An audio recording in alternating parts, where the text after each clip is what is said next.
You are eating egg fried rice wrong. Completely wrong.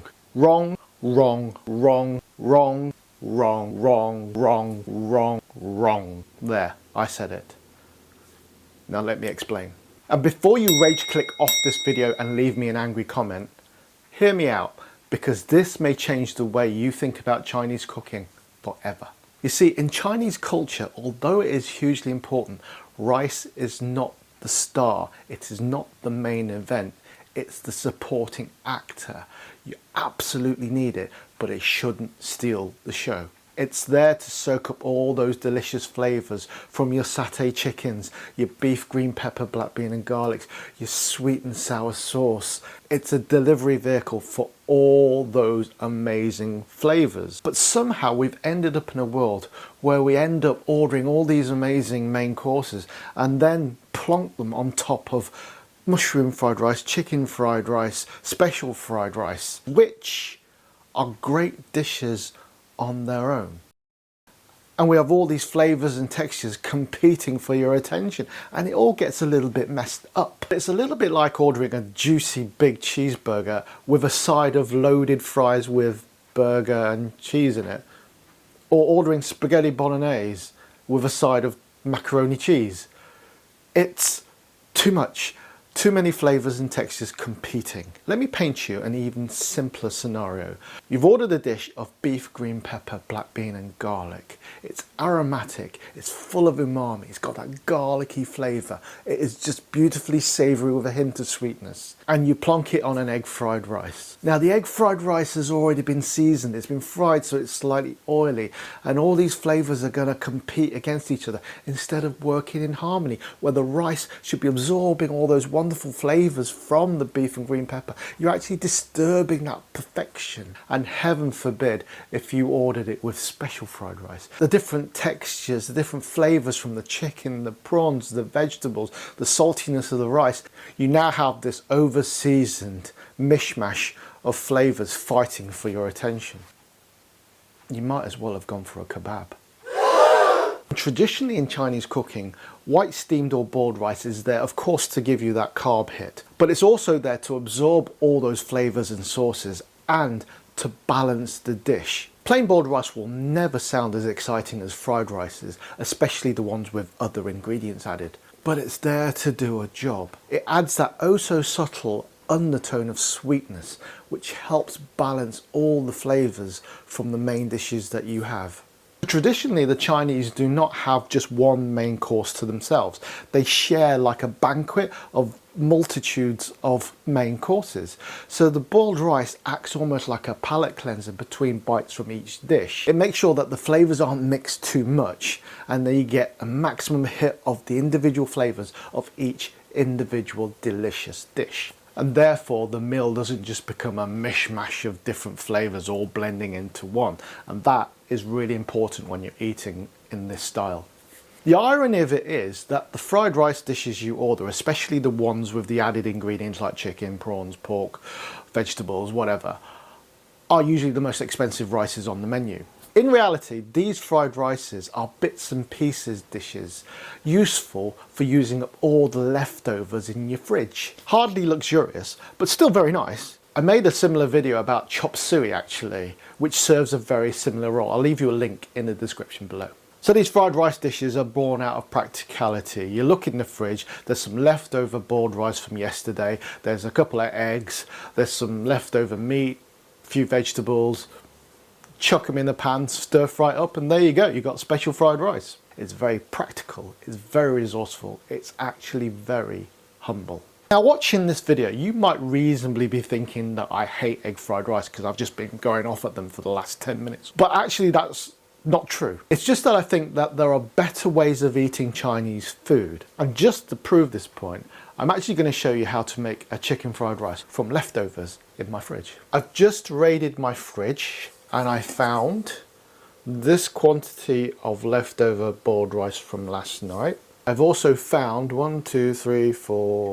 5 leftover roasted chicken wings, 2 nice chunky mushrooms, about 1/4 of an onion, and I've raided the freezer to get the obligatory frozen peas. Of course, you can scavenge your fridge for whatever you deem fit to put in your fried rice. Peppers is a good one, green beans. I would stay away from juicier things like tomatoes because they kind of go to mush if you're not careful. But as I said before, this is a great way of using any leftover ingredients you might have. So I'm going to deal with my chicken wings first. You can use utensils if you like, but all I'm going to do is use my fingers and shred the chicken straight off the bone. Now, if you don't like the skin, you can take that off as well, but I love skin, even in fried rice dishes, so I'm just going to put the whole lot in.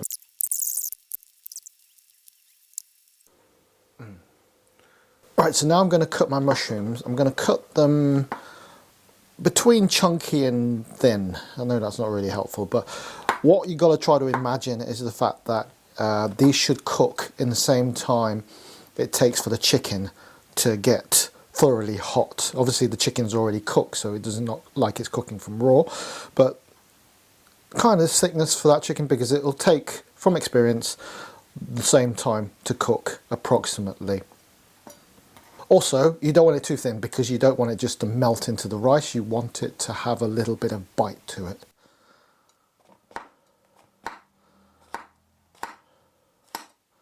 And now I'm just going to dice my onion, carefully.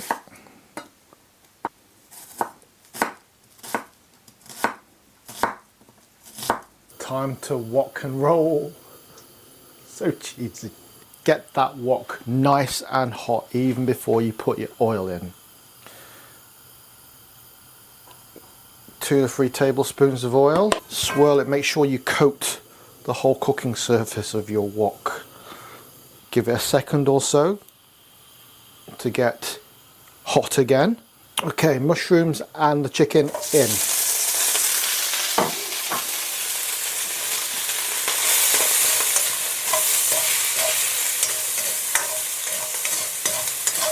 Create a space in the middle, bit more oil,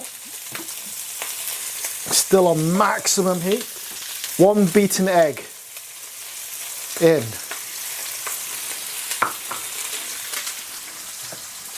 Leftover rice in.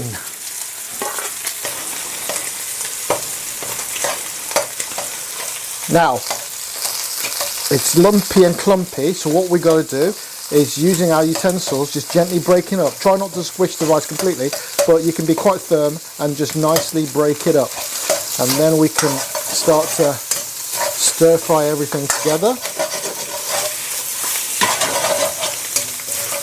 Okay. Splash of light soy sauce.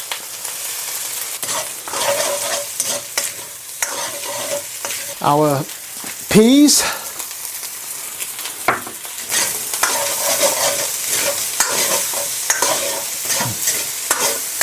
Add just a dash of dark soy sauce for the colour.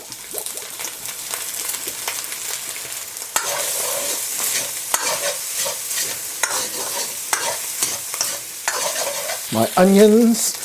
Adding in the onions last because I want them to stay quite crunchy. I don't want them to go too soft like a hot dog onion. I want it to stay nice and crisp. You can see the mushrooms are starting to brown off now, so we're getting close. Don't be afraid to taste. The only thing I need to add is a pinch of salt and some white pepper.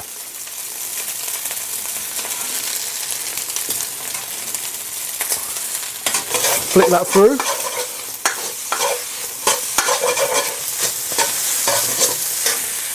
And we're good.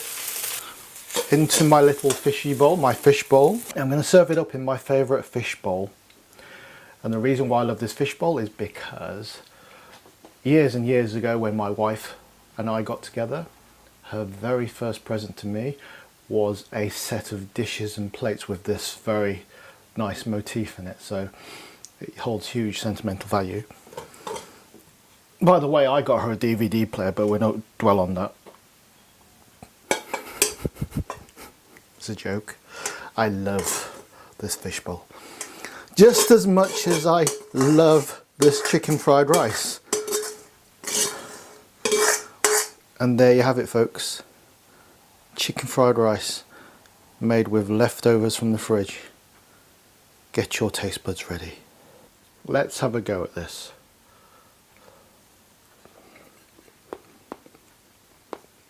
It's amazing. The fried rice is lovely and soft. It's got that subtle note of soy running through it. The chicken complements it really well, and it's such a great way of using up leftover chicken, especially the bits of chicken that you think, oh, what am I going to do with this? It's too small, it's too bitty. Now, at the beginning of the video, it probably sounds like I'm hating on fried rice dishes and I'm telling you what to do. Actually, nothing could be further from the truth. Fried rice dishes are great. And I don't really want to give you rules, because putting in rules with food is just really pointless, and all it's going to do is make you not like me.